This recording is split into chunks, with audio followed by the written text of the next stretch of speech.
Will you please welcome to, I don't know, the podium, Maya and my man Hasi.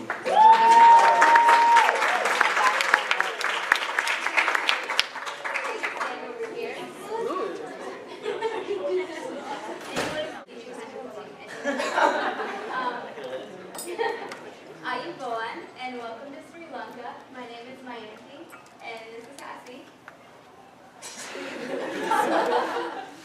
This is Lanka. It's the pearl of the Indian Ocean. It's a little tagline. Alright, so Sri Lanka is located at the tip of India.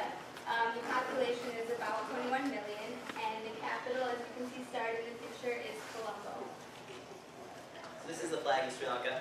As you can see, there is a sweet, sweet lion on the center of it. So this line is for the Sinhalese ethnicity, which is the main ethnicity in Sri Lanka. And like the sword, so the sword symbolizes the sovereignty of the nation, which Sri Lanka got from, well, it was from England, but they've been dominated by virtually every European ever. But then the four bow leaves in the corner of the red part of the flag symbolize the Buddhism and the four virtues, which are kindness, happiness, friendliness, and equanimity. And the orange and green on the sides are for two other ethnic groups. One's the Tamils, one's the Moors.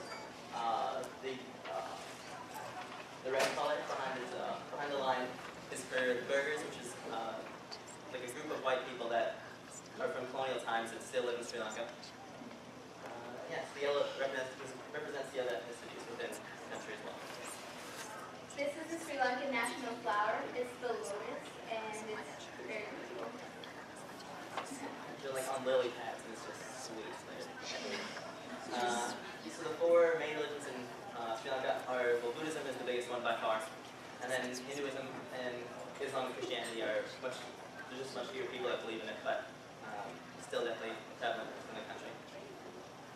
This is one of our main festivities. It's called the Kandy Parahara, and it's a Buddhist festivity, or festival. It's located in Kandy, which is in the center of the island. It's the highlands of the island. It begins at Poya, which is full moon day. It lasts about 10 days long. It's in either July or August. And this elephant in the center is carrying the Buddha's relic. It's a very sacred item. And so basically it's a parade. The very end of it, I believe, is a parade. And it has dancers, elephants dressed like that, acrobats, flamethrowers, everything in. I mean, I'm kind of biased, but I think it's the most beautiful thing I've ever seen. So if you ever get a chance, you should definitely go see it. Makes the royal wedding look like child's play. Another festival is called Vasak. It's a one-week festival in May that correlates with the full moon. And so there's things called pandals, which are set up all over the country. And so they're like these kind of like giant lanterns that you can like walk into. And they're lit up, and it tells the 550 past lives of Buddha. It's like kind of like on the walls, and you can like walk around, and tons of people, and it's kind of crazy, but it's a great time. And then there's things known as Vesakudas, which are little lanterns that are hanging absolutely everywhere throughout the cities, and it's just gorgeous. Alright, well, these are my boys. I know them personally. This is also the Sri Lankan cricket team. We are number 3 in the world, and we take great pride in that. I'm kind of obsessed. My necklace is of cricket, and it never leaves my neck. We were 1996 Cricket World Cup champions. We were runners-up this year, and the World Cup was actually held in Sri Lanka, India, and Bangladesh this year. For those of you who don't really know what cricket is, it's kind of similar to baseball, except better.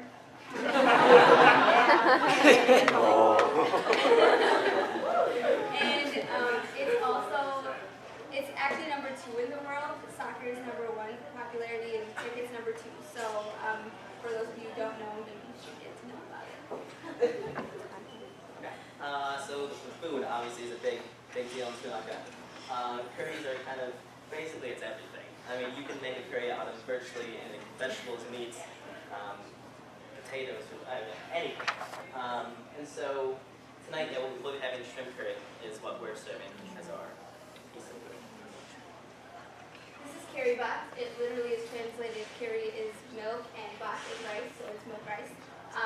It's eaten typically on Sinhalese New Year's, but it can also be eaten for breakfast with various other foods.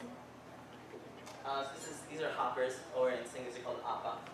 So they're made from rice flour in like a little wok kind of deal. And they either be just the hopper itself, or it can have an egg in it as well. Lots of times it's also a breakfast food as well. These are string hoppers. It's called idiappa. It's made of rice flour, salt, and a water mixture. Basically what happens is it's put through a press, and so you kind of squeeze it like this, and it comes out. It looks like basically noodles in a circle, but it's much better. And they're steamed until they're cooked and ready, and you eat them with different curries. Definitely one of my favorite foods. Okay, so this is roti. It's kind of sort of like bread in a way, except it's way better made with coconut, and it's really, really heavy. Like, you feel like your stomach is just disgusting afterwards. It's fantastic, and you kind of use it kind of like just bread, and like eat different samples and different curry samples, just different things with it. And this is kothi roti. What it is it's made from golden roti, which is like a more elasticy, stretchy roti. And so if you're like walking through like a Sri Lankan town, you might hear like all this banging and clanging going on. You're like wondering what's going on. It's probably just someone making this. They just going crazy on the stove.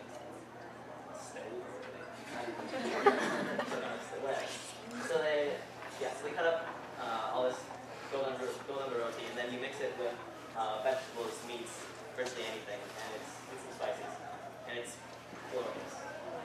We're not going to do this. Alright, so this is a sari. It's typically what the women wear, their traditional clothing. It's similar to the Indian sari, the one on this side. And what I'm wearing, I'm actually having technical difficulties with mine, but looks something like this. And then on this side is the Kandyan sari, and it's very specific to Sri Lanka and to the Kandy region.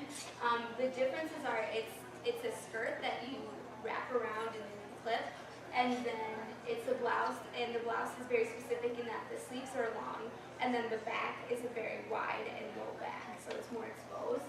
And then instead of like a long flowing shawl kind of thing like I have, it's just one typical thing that goes like that. So it's a little more revealing, but it's still a sari, it's a Canadian sari, and they're all very beautiful. And then sarongs are worn by men. They're what I'm wearing. I guess you could liken it to a bed sheet in a way, but you'd probably get hit by someone if you were to actually say that. It's all like one concentric circle, so you just like kind of step into it, and then you tie it up. And there's numerous ways to tie it. I haven't just kind of wrapped around with a towel just now, but like you can do it in different ways where you can almost make them into shorts. You can actually build like a pocket sort of thing for you, and I don't know, it's pretty amazing how things come up. Alright, so thank you for listening to our presentation. I got this quote off of a t-shirt that I found in Sri Lanka.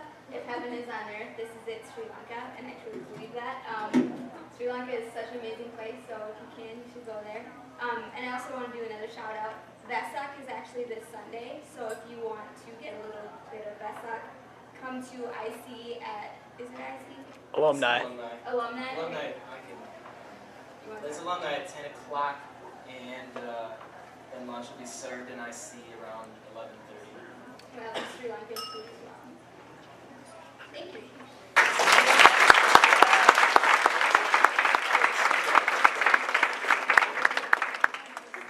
Okay, we're gonna move to the dinner phase. I know you're all hungry, but don't all get up at once. I think we're gonna do this by table. Are we?